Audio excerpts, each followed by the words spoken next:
Cloro, este é o título do novo livro de Alexandre Vidal Porto, lançado pela Companhia das Letras em 2018. O romance é dividido em primeira parte eu, última parte os outros e epílogo. A primeira parte ela é a maior do livro e é dividida em 24 pequenos capítulos. A obra tem 151 páginas ao todo. Eu quero comentar nesse vídeo que é muito difícil falar de uma obra sem contar um pouco da trama, sem entregar um pouco da trama, sem dar, como se diz aí, spoiler. É um grande desafio do comentarista literário. Eu vou tentar agora entregar o menos possível da história deste romance. O romance começa narrado em primeira pessoa por Constantino, um advogado de 51 anos que é vítima de um AVC fulminante. E morto ali, numa espécie de limbo, ele quer contar a sua história, porque, nas palavras dele, um cadáver encontrado nas condições em que foi o meu perde todo o direito à privacidade. Uma história que, até certo ponto, interessa principalmente ao narrador, depois dessa morte. É como se o narrador narrasse para compreender todo o processo pelo qual passou para chegar até o seu fim, até sua morte. Nessa primeira parte, Constantino conta suas memórias, desde a infância, passando pela adolescência até a fase adulta. Sempre num tom de descoberta do amor, da amizade, descoberta do corpo, da sexualidade, da solidão. E não só descoberta, mas também de renúncia, de privação. Há todo um estilo narrativo que usa muito de fluxos de consciência, de comparações inteligentes, curiosas, para tecer um panorama de uma vida. Uma vida sem grandes sobressaltos, uma vida comum, até que ocorre um fato que faz explodir toda uma carga sentimental acumulada em anos de autocontrole. E o cheiro do cloro, o cheiro do abraço daquele professor de natação da infância, passa a ser o propulsor de intensas mudanças. O autor traz ao narrador uma linguagem fluida, ao mesmo tempo intimista, cheia de questionamentos, de figuras de linguagem, mas não é uma linguagem empolada. É, ao contrário, até um pouco crua, contrastando com a própria carreira do narrador, que é um advogado. Normalmente, os advogados têm um estilo um pouco pomposo. Percebe-se Constantino tentando domar esse ímpeto e trazendo uma linguagem objetiva, certeira. Há um certo tom de arrependimento e, em determinado momento, a narrativa fica mais veloz, como se o narrador estivesse correndo atrás de um tempo que ele julga perdido. A segunda parte é dividida em 7 capítulos. Os 6 primeiros são narrados por 6 personagens diferentes. O primeiro capítulo tem a voz do homem que encontra Constantino morto. O segundo, de uma funcionária da Embaixada do Japão. O terceiro é narrado pelo cônsul-geral. O quarto capítulo pelo cunhado de Constantino. O quinto pela esposa e assim por diante. Cada um desses personagens dá uma opinião sobre a morte, ou apenas conta um detalhe da morte, ou cuida de trâmites da morte.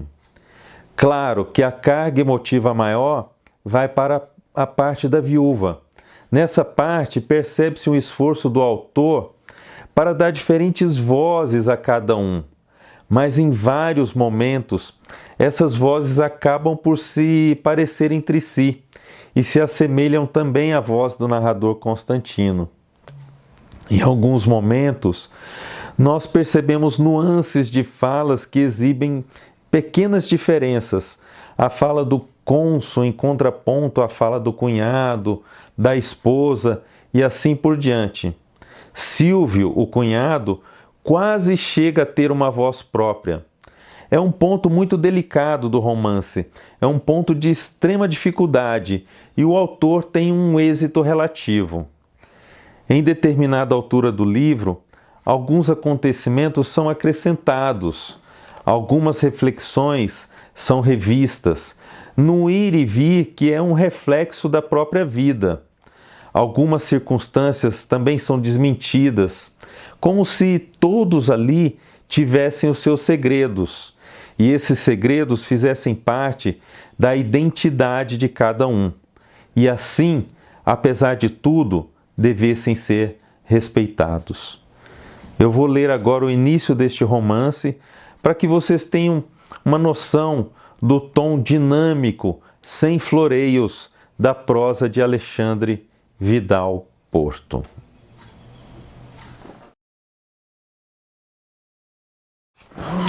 1. O começo do fim. Muitos acham que fui um canalha. Talvez você, mesmo depois de ouvir meus argumentos, concorde com eles. Cometi erros e às vezes fui fraco, tenho de admitir. Mas as circunstâncias em geral não me ajudaram. A menos que os hinduístas estejam certos e meu espírito reencarne como humano ou animal, a coisa acabou para mim. Morri ontem de manhã. Neste momento em que falo, devo estar no limbo, em alguma espécie de inexistência eterna. Isso é o mais provável. Retive minha consciência, mas não sei exatamente o que acontecerá comigo nesta escuridão em que me encontro. Nada me foi revelado ainda.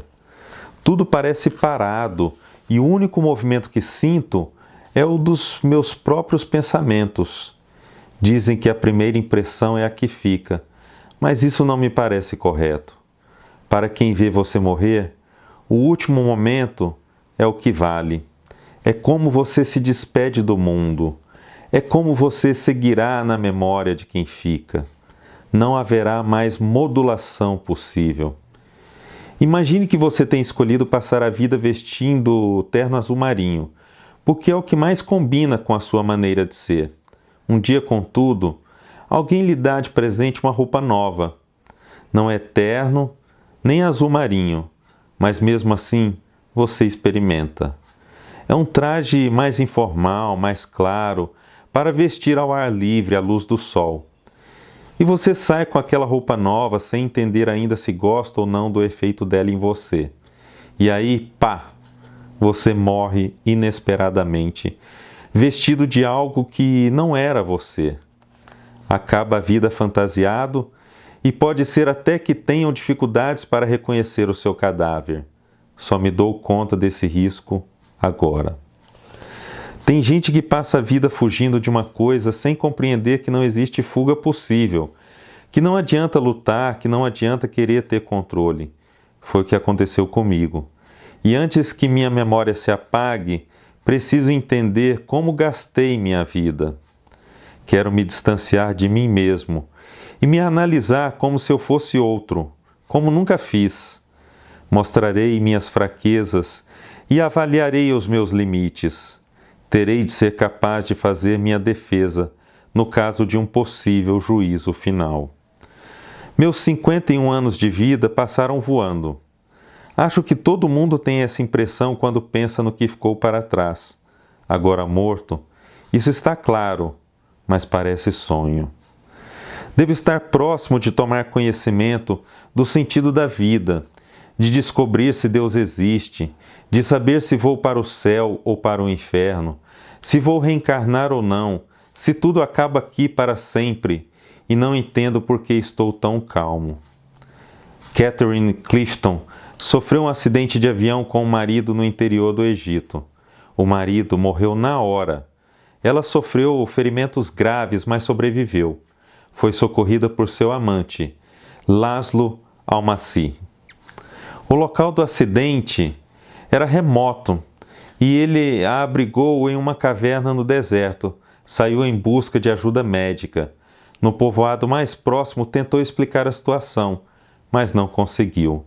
Desesperou-se, perdeu o controle, desacatou autoridades e acabou na prisão. Catherine morreu na caverna, enquanto esperava pela volta de Laszlo. As últimas palavras que escreveu no caderno encontrado junto a seu corpo traduziam a constatação difícil de que morreria sozinha. We die, we die, we die. Foi o que escreveu. Nós morremos 3 vezes, como se ela, de cara com a morte, devesse repetir seu nome, a fim de conferir sua identidade. Essa cena é de um filme que vi no cinema, acho que foi no Shopping Iguatemi. Estava com minha filha, Leia. Não sei por que me vem à mente aqui, deve ter alguma razão. Sempre me perguntei como seria ver a morte de frente, mas isso não aconteceu comigo. Quando estava morrendo, não entendi muito o que se passava. Achei que me sentia mal por causa do calor e do fuso horário. Quis entrar numa ducha fria para dar uma acordada, mas quando me levantei, senti uma fisgada no pescoço que desceu até a batata da perna. A última coisa de que me lembro é minha cara no chão e a água morna contra o meu rosto, entrando por minhas narinas. Morri, mas não vi a cara da morte.